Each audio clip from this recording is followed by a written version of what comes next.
Salve, salve, otorrino de todo o Brasil. Meu nome é Rafael, sou um dos hosts do Otorrino Talk. E hoje estamos aqui para poder dar seguimento a um quadro que o pessoal tem gostado bastante, tem tido uma boa repercussão, que é o Em Busca do Fellow. Nesse quadro a gente vai entrevistar fellows de vários serviços de residência aqui de São Paulo e também do país, para poder contar um pouquinho da trajetória deles sobre como foi para eles poderem chegar à tão sonhada vaga de subespecialidade, ao tão sonhado fellow, para poder conseguir executar a nossa profissão, né, e abrir horizontes para eles aqui no futuro. Mais uma vez, gostaria muito de agradecer aos nossos patrocinadores, principalmente a Ferrari Medical, uma empresa formidável, mais de 50 anos de história, com materiais cirúrgicos de excelência, dos quais a gente vai demonstrar para vocês, em brevemente, a gente está bolando aí alguma coisinha para poder mostrar como que os materiais deles realmente são diferenciados em relação aos concorrentes do mercado. E aqui em cima vai ter um QR Code para vocês poderem entrar em contato direto com os assessores da Ferrari, tá certo? Sem mais delongas, Sassá, pode apresentar nosso convidado agora. Bom, então, salve a todos. Estamos agora com Caio Vidal, também conhecido como Mesh. O Caio foi formado na Universidade Estadual do Ceará. Fez residência com a gente também, né? Na Escola Paulista de Medicina Unifesp. E atualmente ele é fellow de cirurgia plástica facial do Hospital Edmundo Vasconcelos. Então, Mesh, obrigado por ter aceitado o nosso convite, né? Realmente... Você é um cara de fácil acesso aqui pra gente, então obrigado por estar aqui com a gente. Nada, é sempre uma honra estar aqui com os caras, Rafa, Sassá, meus amigos aí de longa data da residência. Um dos grandes presentes aí que eu tive na residência foram os meus R iguais. Então, assim, sempre muito grato por estar com eles. Obrigado pelo convite. E não só isso, né? O Caio também é um dos nossos professores dentro do nosso curso. O Caio dá toda a parte de plástica facial para vocês. Ele deu no nossos módulos de plástica facial, são um total ali de 4 aulas, que ele deu basicamente em pouco mais de 1 hora cada aula, e assim, aulas completíssimas, com bastante imagem, muito didáticas, que já eram aulas fantásticas desde a época da residência, assim. Ele sempre foi conhecido por dar uma das melhores aulas nossas entre nós residentes. Então, assim, quem quiser ter acesso depois a esses conteúdos, tem algumas aulas disponíveis no YouTube, mas o nosso curso é tudo completo. O Caio fez com muito carinho para vocês esses cursos todos, tá bom? E sem mais delongas, vamos lá, Caio. Como é que foi essa questão para você da otorrino em específico, cara? Como é que foi para você poder chegar na otorrino depois que você terminou ali a graduação em medicina? Então, a história é uma história que eu até sempre conto, conversei com vocês no Boteco até, uma história até um pouco parecida com a do Sassá, mas eu na faculdade era um cara que eu era bem aberto, né? Eu não fazia ideia, eu não tenho nenhum familiar médico praticamente, e eu tava bem aberto a todas as possibilidades, então na faculdade inteira eu aproveitei muito tudo que ela tinha a oferecer, e eu sempre estava aberto ao que viesse. Desde o começo eu sempre curti muito a parte mais cirúrgica, então, originalmente, acho que uma das primeiras coisas que eu pensei em fazer como residência era cirurgia geral. Pensando até, às vezes, um pouco em cirurgia plástica, que eu tinha um apego por essa área, mas era uma coisa meio de graduação. Mas na época que eu entrei no internato, eu rodei cirurgia, não curti tanto a rotina, e aí eu parei um pouco para pensar e ver o que eu realmente queria me ver fazendo na minha vida daqui a uns 10 anos. E uma coisa que me pegou muito foi pensar nos ambientes em que eu gostaria de trabalhar. Eu percebi que eu gostava muito do ambiente centro cirúrgico, eu me sentia muito bem. Como na parte da cirurgia, não na parte da anestesia, que eu cheguei a rodar estágio e detestava ficar lá sentado, tendo que esperar o tempo passar. E eu gostava muito também da parte ambulatorial de atendimentos. Então, eu comecei a pensar muito em áreas que pegassem, que mesclassem isso, de clínica com cirurgia. E a primeira que me veio à mente foi oftalmo. Então, desde o começo do internato, eu foquei muito em oftalmo, pensava em fazer oftalmo, até que eu rodei oftalmo no final do internato como meu optativo e acabou que eu não curti tanto. Não curti muito a rotina, não curti tanto o perfil dos atendimentos, os pacientes ambulatórios de baixa visão, tudo, não curti tanto. E eu parei pra pensar, cara, o que tem pra eu fazer parecido com oftalmo, já que eu não gostei de oftalmo? Assim, com um perfil semelhante, essa parte clínica ambulatorial e cirúrgica. E eu fiquei... Ortopedia, que eu acho que é uma coisa que eu jamais faria. Dermato também, assim, não é muito meu perfil. E aí tinha otorrino. E aí eu falei, cara, eu acho que vai ser isso. Acompanhei alguns dias por fora com uma colega minha que era residente, agradeço muito ela, a Fernanda. E aí curti e foi isso. Vim pra residência meio de peito aberto, sem saber muito o que eu ia encontrar. Acabei adorando e hoje eu estou completamente realizado na otorrino. Mas foi uma coisa meio... Não fui tão mirado na otorrino. Foi uma coisa que eu fui pensando e graças a Deus deu certo. Nossa, legal, cara. Realmente, acho que tem muito dessa questão das pessoas quererem pensar em fazer oftalmo e otorrino, né? São áreas que têm perfil assim, de trabalho muito parecidas mesmo. E, poxa, você não teve nenhum familiar médico assim na família, né? Seus pais não são, né? Cara, meus pais não são. Meus familiares, acho que praticamente todo mundo é advogado na família. Eu quis fazer direito, inclusive, durante muito tempo na época do colégio. Acabei indo pra medicina quase que por um acaso também. Mas de familiar médico, praticamente ninguém. Pra não dizer que não tem ninguém, tem um tio-avô meu que é otorrino também, por coincidência. Mas foi pouca influência na minha escolha. Na sua então, escolha, né? Foi na sua realmente... formação. Exato. E como é que foi ali durante a residência ali em otorrino, essa questão de ter escolhido a rinoplastia e a plástica facial? Como é que foi isso pra você?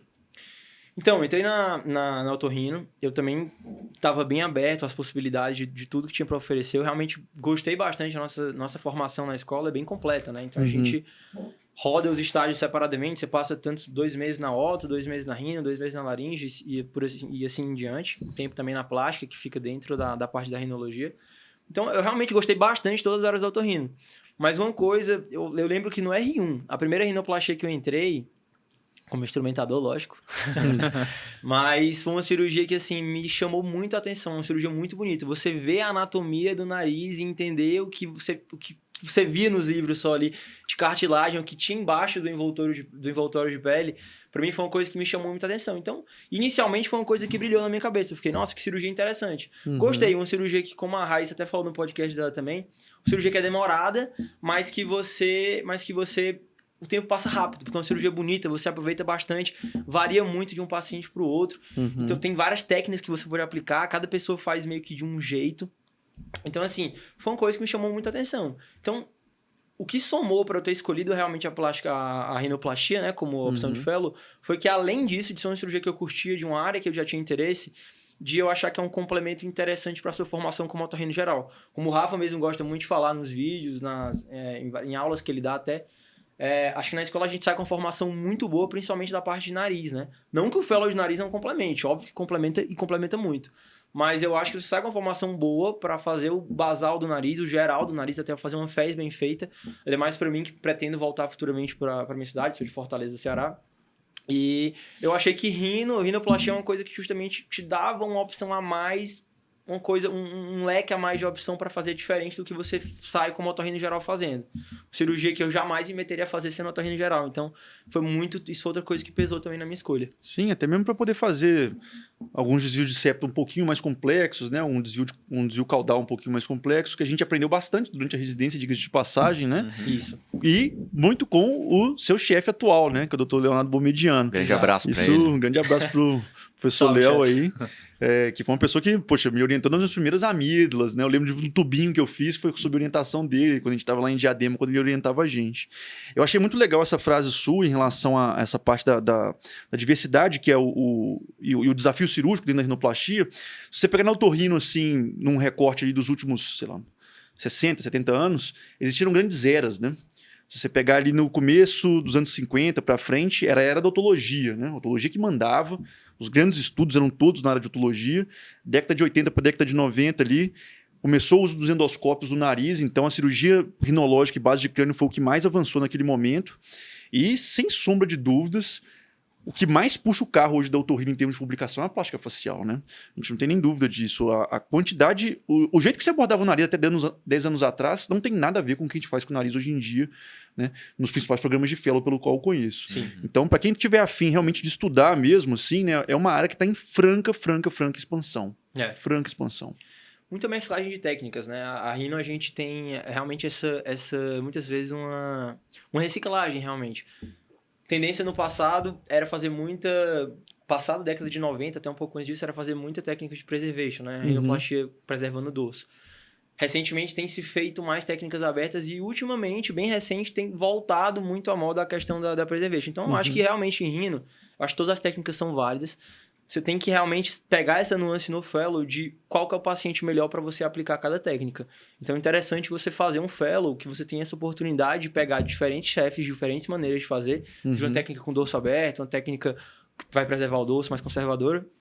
Mas para você poder aplicar a melhor técnica para o seu paciente. Então é interessante. Eu acho que em rino não tem muito isso de vou aprender a fazer só de um jeito, que é isso aqui que está na moda, isso que vai ficar para sempre. Nem sempre é. As coisas, se você voltar um pouco no tempo, as coisas elas tendem são meio que ondas de modas que acabam indo e vindo. Até anos legal, atrás as pessoas estavam ressecando aos montes ali, cartilagem lateral inferior, né? Isso. Hoje, coisa que é praticamente proscrita na hora que a gente pensa na pessoa que faz uma rinoplastia com as técnicas mais modernas, né? Exato. Essas grandes ressecções praticamente não existem mais, né? Bem raro. E essa parte de preservação de dorso, por exemplo, que você comentou, um dos grandes expoentes mundiais é o Dr. Wilson Davis, que mora em Lajeado, no Rio Grande do Sul, que muita gente veio do exterior para poder aprender com ele. Técnica que muitas pessoas deixaram ali na gaveta e hoje voltou com tudo, né? Então essa reciclagem que você falou ali realmente acontece bastante. E conta pra gente um pouquinho mais como é que foi seu processo de entrada no fellow do Edmundo Vasconcelos ali, junto com o professor Leonardo Mediano e o do Dr. Raiman. Como é que foi? Pronto, então vamos falar um pouquinho agora do fellow, a entrada, como é que funciona. Eu, acho que vocês devem saber, eu fui o primeiro fellow do Hospital Edmundo Vasconcelos, né? O meu conhecimento do fellow partiu do Dr. Leonardo Mediano, que ele foi nosso preceptor na escola, inclusive essa primeira rinoplastia que eu tive a oportunidade de acompanhar no R1, foi com ele no Hospital de Diadema, que é um dos nossos hospitais satélites. Aquelas sextas-feiras. As nossas gloriosas sextas-feiras. E aí esse fellow surgiu como oportunidade no começo do ano passado, foi um ano em que a própria Escola Paulista não teve abertura de vaga por causa da questão da pandemia. Então surgiu essa oportunidade, e aí foi a primeira vez que foi lançado o edital e que se manteve mais ou menos parecido para esse ano. Inclusive o edital foi lançado hoje, tá? Como que funcionou assim de maneira sucinta o processo? É um processo que é um pouco mais direto. Ele tem uma primeira fase, que é uma fase basicamente de análise curricular e de cartas de recomendação. Os dois são bem importantes, eu daria uma importância até às vezes tão importante quanto, às vezes até um pouco mais nas cartas de recomendação. E a segunda etapa seria a entrevista, tá? Então, normalmente no meu ano, se eu não me engano, foram em torno de 15 candidatos, em torno disso, foi até uma quantidade boa. Você manda o currículo pro e-mail deles, o e-mail do Centro de Otorrinofonoaudiologia, que é o COF, né, que é o da Edmundo Vasconcelos. Tem um e-mail lá que é divulgado, normalmente tem o Instagram deles, o próprio Instagram do COF divulga isso, e o Instagram do Dr. Leonardo Mediano também divulga bem. Você encaminha manda um e-mail para eles mandam o que é necessário, você manda seu currículo vitae e as 2 cartas de recomendação que foram ano passado, eu imagino que tenha se mantido para esse ano. Viu isso, eles fazem uma seleção, e aí no meu ano foram 3 candidatos para a segunda fase, que é uma fase de entrevista presencial. Mesmo esquema como se fosse entrevista de residência. Mesa, normalmente com o Dr. Leonardo Mediano aqui e o Dr. Raiman Weber, que são os 2 chefes da residência. Falando um pouquinho dos dois, o Léo teve a formação toda na Escola Paulista e o Raiman teve a formação dele toda, tanto residência como fellow, no HC. Então esse é um ponto interessante do fellow, eu vou falar um pouco mais à frente, que é você ter essas 2 visões de 2 grandes centros. E aí a entrevista, um bate-papo com vocês, bem descontraído, eles são muito tranquilos, tanto o Raiman como o Léo. Vamos querer saber um pouco sobre você, por que você escolheu rinoplastia, por que você escolheu otorrino, de onde que você vem, quais suas expectativas com o fellow.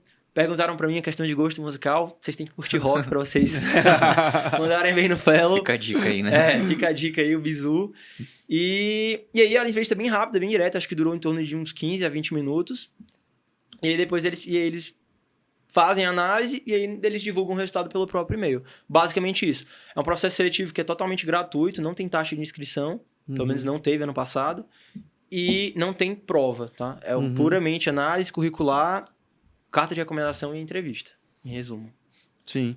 Acho que, como ele está se estruturando mais agora, né, assim, no começo dos processos seletivos, tem ficado mais nessa questão mesmo de análise curricular e entrevista mesmo, né? Por enquanto, sim, e é o que se mantém para esse ano, né? Pelo edital que foi divulgado hoje. Normalmente, o edital do Edmundo é divulgado mais ou menos nesse período. Um pouco depois dos outros. É um fellow que eles divulgam normalmente final de fevereiro ali, mês de fevereiro, segunda quinzena de fevereiro. A prova normalmente tende a ser em março, normalmente no meio de março. É rápido. A prova, no caso, a entrevista, né? A análise curricular e entrevista. E aí, eles divulgam o resultado para o fellow começar normalmente em começo de maio, final de abril, começo de maio. Em geral, é em torno disso. Oficialmente, é começo de maio. E você tem que ter sido aprovado na prova de título para poder assumir o fellow. Eles deixam isso bem claro. Você faz a prova, se você não é aprovado, vai rodar para a próxima pessoa. O que eles deixam, se faz a prova, deixa um mês ainda, né? Deixa um mês para ter uma ideia ali do resultado e você poder assumir. Porque depois você não tem férias também, né? Não tem. O fellow é direto. Aí, uma coisa que ainda estava sendo analisada sobre o funcionamento do fellow é a questão da duração. A princípio, seria 1 ano. Só que esse ano, vou passar mais 1 ano, provavelmente isso deve se manter para os outros anos, a gente ainda não sabe. Como é um fellow novo, está se estruturando, a ideia, eles estão analisando tudo isso, questão de prova, funcionamento, ambulatório, questão das cirurgias. Então, a tendência talvez seja ficar em 2 anos. E ficar um legal. Fellow 1 e um Fellow 2, pelo menos é o que vai acontecer, aparentemente, esse ano. Sim, acho que é bem importante ter esse esquema de Fellow 1 e Fellow 2, né? Acho que hoje em dia, com a dinâmica de fluxo cirúrgico que nós temos dentro dos serviços de residência / Fellows, né? Que comparativamente a muitos anos atrás diminuiu, acho que essa formação ser um pouco mais longa, acho que vai ser o natural, assim, de praticamente tudo, né, cara? Totalmente. Uhum. E eu Acho que foge muito, acho que é fundamental, né? Não adianta Sim. você sair de lá medroso e inseguro, né? Total, não vale a pena. Basicamente perder um ano da sua vida. Eu acho que Com essas certeza. formações em 2 Exato. anos elas vão acabar sendo um padrão para quase todas as subespecialidades daqui para frente. E Né? uma coisa de aprendizado longa também, né? Sim, Rinoplastia, sim. cirurgia de face. Com certeza. Você tem assim em tudo, praticamente. Principalmente em rino, que é uma cirurgia que você tem uma curva de aprendizado bem mais longa. Uhum. Então, como é um serviço particular, que você acaba não tendo uma facilidade tão grande de pacientes como você, por exemplo, tinha na escola, que você tem pacientes do SUS, então tem muito paciente. A tendência é você ficar um pouco mais tempo para conseguir sair com a mesma mão, com a mesma... Ter o N bonitinho para você sair na sua vida fazendo com certa confiança. E isso é uma coisa bem interessante que você falou aqui agora sobre a dinâmica diferente dos pacientes que são pacientes de convênio para pacientes SUS, né? A gente conversando em off, assim, a gente sempre faz essa conversa entre nós, assim, de ver, poxa, como é que tá seu fellow, como é que tá sua rotina aí agora, como é que você tá achando que você tá evoluindo, né? Para todas as áreas, né? E a gente lembra de você comentando, poxa, o tanto que foi difícil essa questão de poder começar a agendar os seus primeiros pacientes, né? Porque a gente está falando aqui agora de um serviço de fellow que é num hospital privado, né? Com um perfil de paciente muito diferente.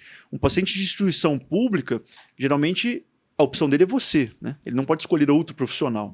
E dentro da instituição privada, você já tem que ter todo aquele traquejo ali para você fazer uma boa indicação, é claro, né? Dentro dos preceitos éticos e acadêmicos, mas também de poder ali conseguir captar o seu paciente. Exato, tem que E ter... para você, no começo, como é que foi ali? Eu acho que foi uma coisa que foi devagarzinho e depois, agora no final, teve uma curva bem ascendente, né, Caião? Graças a Deus, graças a Deus. Rafa, eu acho que vale a pena a gente conversar um pouquinho do funcionamento. Eu vou falar rapidinho do funcionamento do fellow, claro. e aí eu entro nesse detalhe que eu acho que é o mais interessante. Para os meninos entenderem como que é o funcionamento básico do fellow. É um fellow que é um pouco mais tranquilo, né? Você tem uma carga horária um pouco mais livre durante a semana. Não é um fellow pesado, não considero um fellow pesado, mas ele é uma carga horária bem variada ao longo da semana. Como que ele funciona? O que você tem de fixo obrigatório todas as semanas? Você entra no fellow, você recebe um turno de ambulatório no Edmundo Vasconcelos. Então, normalmente, o meu horário foi sexta-feira à tarde, tá?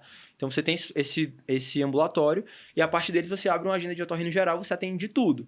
Você atende com o residente do lado, orientando ele, e aí vem pacientes de otorrino geral mesmo. Paciente para variação da parte nasal, paciente otológico, paciente de laringe já atende lá também, tontura muito, paciente de sono. Você atende de tudo como otorrino geral. Dentro desses pacientes, vão vir pacientes para você com interesse em fazer uma rinoplastia. E muitas vezes, pela questão de você ser um fellow e você não ter um nome de ser um especialista em rinoplastia, os pacientes eles não vêm muitas vezes para você procurando fazer uma rinoplastia. Então, normalmente é um paciente que às vezes vem querendo fazer um desvio de septo, vem por obstrução nasal. E você acaba tendo que ter aquele traquejo de explicar para o paciente, olha, você tem interesse em fazer alguma mudança estética no seu nariz, você já teve essa vontade, às vezes até o paciente comenta mesmo, tem como tirar esse dorsinho aqui no meu nariz, esse calombo que às vezes eles falam, que me incomoda. E você comenta e você explica sobre a situação que você faz também esse tipo de cirurgia lá e você oferece para o paciente. Aí tem toda a questão do traquejo, do molejo para você conseguir captar esse tipo de paciente. Não pense que você vai entrar no fellow e os pacientes vão vir para você querendo fazer rinoplastia. Isso acontece para o Léo, isso acontece para o Raima, que são pessoas que já estão estabelecidas, que já estão há muito tempo lá. São as referências do serviço para isso. Para você é um perfil de paciente diferente. Então demora um pouco mais essa captação. Com o tempo, eu fui conseguindo ter uma curva maior. E agora, graças a Deus, eu estou tendo um N bem maior de pacientes do que eu tive ano passado. Mas essa demora um pouco maior. Com relação aos outros horários do fellow, além desse horário fixo, que é toda sexta-feira à tarde, você tem as cirurgias que você acompanha externas do Léo e do Raima. Aí isso varia muito de acordo com as cirurgias deles na semana. Tanto vão ter cirurgias no Edmundo, como vão ter as cirurgias deles no outro serviço. O Léo opera principalmente no Sírio, o Raima opera em vários hospitais. Opera às vezes no Sírio, opera no Paulista, opera no Sabará. Tem cirurgias no Osvaldo também, tem cirurgias em vários locais, no 9 de julho. Então, você acaba que tem essa... É uma semana que você... A cada semana você conversa com eles, vão te passar qual que é a escala da semana e você vai em cirurgia. Então, realmente, não tem como você pegar muitas escalas fixas de plantões que você não tem como passar ao longo da semana, porque você pode ter cirurgia de última hora e, às vezes, até cirurgias em final de semana. Já teve mais de uma vez em que eu tive cirurgia de sábado, algumas vezes até que é relativamente comum, como no domingo. A média de cirurgias que você vai entrar com eles na semana é em torno de acho que é uma média de umas 4 rinoplastias com eles por semana, só você. E aí, nessas cirurgias, você vai principalmente auxiliar eles, lógico, você faz uma coisa ou outra, mas são cirurgias deles, pacientes particulares deles, você vai principalmente auxiliar. E aí, as suas cirurgias que você capta do seu ambulatório e opera no Edmundo, você tem esse espaço, os dois vão para te orientar. E aí, você faz a cirurgia de cabo a rabo, 100% cirurgia totalmente sua. Entre você e eles, e entra um residente normalmente para instrumentar ou auxiliar, mas a cirurgia é completamente sua. Então é mais ou menos esse o funcionamento do fellow. Você passa a fazer parte da equipe do COF, né? Equipe de otorrino do Edmundo, e você tem uma reunião também com eles, que é toda segunda-feira à tarde, uma reunião acadêmica bem legal, você discute bastante caso. É um momento bem interessante, que é coordenado pelo Dr. Aldistan, né? Dispensa apresentações. E a última coisa interessante que eu queria falar, que eu acho que é um dos pontos que valeu muito a pena para mim do fellow também, é que o ambulatório, como é otorrino geral, você faz cirurgias como otorrino geral. Então, você não é um fellow que você vai pegar a mão só de rinoplastia. Você tem a possibilidade de operar todo tipo de cirurgia lá. Então, para mim, foi um ano também de crescimento muito meu, particular do ponto de vista de FES, de cirurgia endonasal, cirurgia de ouvido. Tudo que aparece no ambulatório eu indico, e você tem a possibilidade de chamar, às vezes, colegas seus de fora, como eu chamei já mais de uma vez o Sassá para entrar em FES maior comigo. Então, assim, é um fellow que vale muito a pena do ponto de vista do crescimento como otorrino, não só como rinoplastia. Nossa, bem interessante, cara. Então, pra vocês verem, né? Existem fellows com características diferentes, mas se você tiver uma visão proativa, né, realmente quiser aproveitar aquele momento, porque eu imagino tanto que deve ter sido assim frustrante para você no começo não conseguir indicar as coisas logo de cara, né? Mas você tendo paciência, aproveitando outros momentos que o fellow te guarda e depois ir construindo isso aos pouquinhos, realmente foi um fellow que, apesar de muito novo, te trouxe grandes benefícios, né? A gente via a quantidade de cirurgias que você conseguia fazer. Você marcava, chegava a 7, 8 cirurgias por mês lá, em alguns momentos, né? Às vezes até mais. Então já te dava um fluxo cirúrgico bom, te dava segurança numa pessoa que tinha acabado de sair da residência e estava sobre uma instituição realmente muito forte. Tinha várias pessoas ali que poderiam te ajudar em diversos momentos, né? Então, acho que foi realmente uma escolha muito boa, assim. A gente fica muito feliz por você ter conseguido entrar lá, realmente. Sim, com certeza. E você falou também que não consegue pegar alguns horários fixos durante a semana. Nesses ambulatórios que você faz, tem a cirurgia, você recebe por elas também, né? Aí é outra vantagem também. Além de ser um fellow gratuito, né? Você não paga nada para estar lá. Você vai receber como um membro, durante o tempo de fellow, você vai receber como um membro da equipe de otorrino de lá. Então, você recebe cada atendimento que você faz lá, você recebe cada procedimento e você recebe cada cirurgia também que você faz, como qualquer chefe de lá. Tá? Um hospital que você... Exceto cirurgias plásticas, você só consegue cobrar valor por convênio lá, tem essa restrição. Mas você recebe o valor como qualquer chefe de lá. Então, acaba que é uma fonte de... atualmente, é a minha principal fonte de renda, o próprio serviço do fellow. Então, ainda mais nesse aspecto, foi mais uma coisa que valeu muito a pena. Então, é um serviço em que eu recebo, um serviço em que eu tenho um volume grande de cirurgias para você conseguir realmente criar desenvoltura e perder o medo, né? Da gente sair da residência, apesar de você sair com a mão boa, mas você sai muito cru, com medo de você ser o chefe, assim, na vida real. Sem dúvida. E que eu ainda estou tendo a oportunidade de me especializar num tema que eu gosto, me aprofundar na rinoplastia, com a orientação de dois caras que são sensacionais, que é o Léo e o Raiman. Então, assim, para mim, assim, valeu absurdamente a pena essa oportunidade. Sim, acho que ele falando do professor Léo, né, acho que a gente pode falar com bastante propriedade, porque a gente também conheceu ele, né, pessoalmente. E, poxa, uma pessoa, clima super leve, uma pessoa muito descontraída, muito gente boa, cara. A esposa dele também, a Tati, assim, fenômeno, assim, né? Os dois são muito bons, né? Pra quem não conhece, os dois são otorrinos, né? A Tati é mais especializada na parte de sono e o professor Leonardo é na parte de rinoplastia. E, poxa, são pessoas realmente incríveis assim, de conhecer. Eu vejo você falar do Raiman também, por exemplo, eu imagino que deve ser uma pessoa formidável, apesar de a gente não ter tido a oportunidade de conhecê-lo ainda, mas eu imagino tanto que o clima deve ser gostoso assim, no seu fellow, né? Tendo contato com os residentes, tendo contato com o professor Aldo, igual você falou, que eu adoro. dispensa qualquer tipo de comentário. Eu sei que gosta de orientar também residente, ajudar nisso também é uma coisa bem legal, né? Como a própria Raíssa falou também na entrevista dela, os fellows, a maioria dos cantos, eu acho que a tendência é você tem essa pegada de orientar residente, né? Uhum. Então, se você realmente ir lá, especialmente, porque todas as cirurgias que você vai marcar no fellow, as suas cirurgias particulares, tirando a parte de rinoplastia, cirurgia de otorrino geral, você entra para orientar o residente, entra com o residente do seu lado. Então, você tem que ter essa pegada meio que de ensino. Eu acho que não é um fellow para uma pessoa que tá querendo entrar lá, não tenho segurança para orientar, eu não gosto de orientar, eu não aguento estar com o residente ali para ficar ensinando ele a operar, eu quero fazer tudo. Eu acho que não é muito a pegada a pegada de lá não é muito essa. Uhum. Tem que ter essa pegada de você entrar realmente lá como... Você vai ter o seu lado preceptor na parte de otorrino geral e na parte de rinoplastia você vai ser orientado. Então, é meio que essa pegada. Falando um pouquinho dos dois chefes, né? Já que a gente puxou o gancho do Raimer e do Léo. Eu comentei antes, o Léo teve a formação dele na escola. Então, ele tem uma pegada de rinoplastia que eu estava mais acostumado, né? Do que a gente vê na nossa residência. De rinoplastias mais abertas, mais tradicionais. Uhum. Com bastante colocação de enxerto e tudo, mas fazendo pouca preservation, né? Uhum. Que é o que teoricamente está mais na moda atualmente, está sendo mais citado nas publicações. O Raimer, como ele teve essa formação no HC, ele tem muito mais a pegada da preservation. Então é um estilo de rinoplastia completamente diferente do Léo. Os dois têm resultados muito bons, eu adoro os resultados cirúrgicos dos dois, graças a Deus. Mas o Raimer tem essa pegada um pouco mais diferente do que eu estava acostumado. Então, para mim, tá sendo uma coisa ótima, né? Ter essa vivência. Uhum. E você vai pegando, como foi comentado também, um pouquinho de um pouquinho de outro, você aprende com os dois e monta o que você acha melhor para você. Isso é muito importante, né? Demais. Então, assim, você teve esse ponto, assim, bem importante dos dois. Fantástico, cara.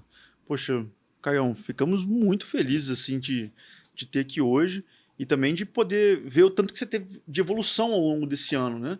Você foi uma pessoa que, poxa, pegou toda aquela questão de ansiedade, de medo de como recém-especialista, né? Recém-terminado da residência.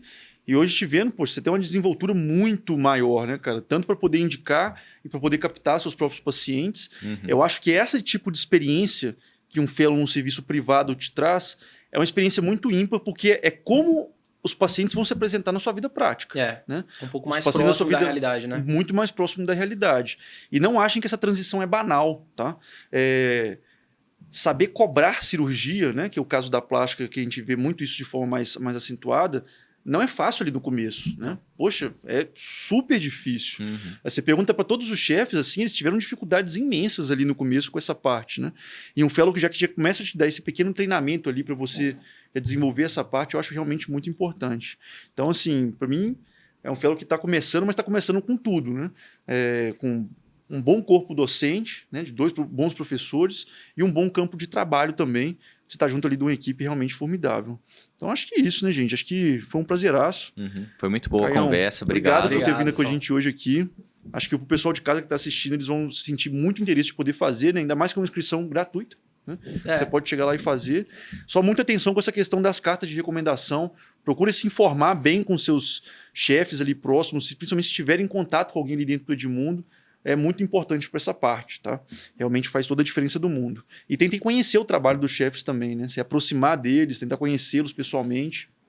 Eles são uma coisa interessante de falar também, que os dois chefes, tanto o Léo como o Raimer, eles costumam ser bem abertos para pessoas que têm interesse de acompanhar cirurgias por lá, conhecer um pouco mais como funciona o serviço. Então, podem falar comigo aí, os meninos têm acesso, tem o meu Instagram no RL Cards. Posso deixar o meu contato aí na descrição do vídeo. Mas se vocês precisarem, estou à disposição total. Podem falar comigo, quiserem acompanhar um dia, eu passo os horários, converso com eles. Vocês são super bem-vindos. Se tiver interesse de acompanhar o serviço, a gente está de portas abertas lá. Maravilha. Então, fechou, gente. Esse foi mais um episódio aí do Em Busca do Fellow. Espero que vocês tenham gostado. A gente vai deixar todas as inscrições que a gente colocou, que a gente comentou aqui sobre onde você ter acesso às provas, o próprio contato do Caio também na descrição do vídeo. Espero que vocês tenham gostado bastante desse episódio. Um forte abraço e até a próxima.